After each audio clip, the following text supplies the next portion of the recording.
historic day in Harare as Zimbabweans in their thousands descend on the streets, demanding an end to Robert Mugabe's 37-year rule.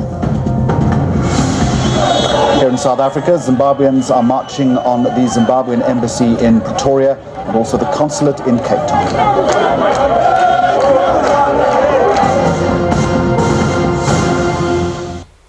2 o'clock, good afternoon. The mood in Harare is jubilant at the SAR, where anti-Mugabe protests have been taking place all day. Citizens are demanding that the 93-year-old president, Robert Mugabe, step down, and they have the support of the governing ZANU-PF and the military. The army storming the capital earlier this week and it took control of the state broadcaster. It's also confined the Mugabe family to their home. The military insisting this is not a coup d'etat and is instead calling it a bloodless correction. Many citizens are praising the military's intervention to bring Mugabe's 37-year rule to an end. Meanwhile, Zimbabweans in South Africa are marching to the union buildings as well as the embassy in Pretoria. Protesters have also made their presence felt at the Zimbabwe consulate in Cape Town. They too are demanding the removal of President Mugabe, saying the country now needs a fresh start.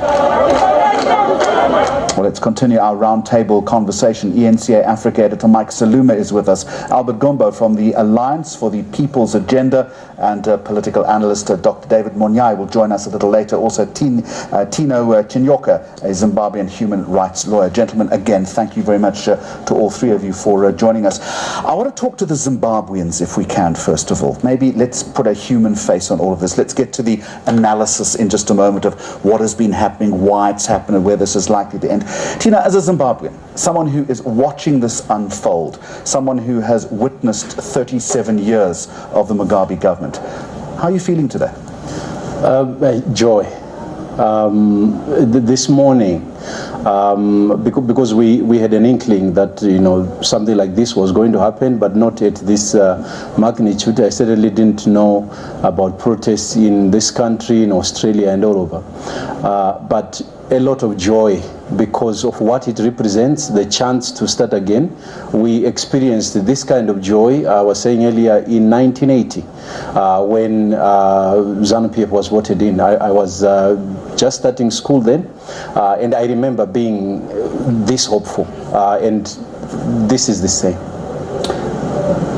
In the next 24 hours, which patently are crucial, yes. He either goes or this is protracted and we don't know what the end is necessarily going to be. How do you see it playing out? Well, unfortunately, because of the manner in which this has been done and the agent that has come in to bring about this change, there's going to be a lot of secrecy in terms of what is going to happen. So we don't know.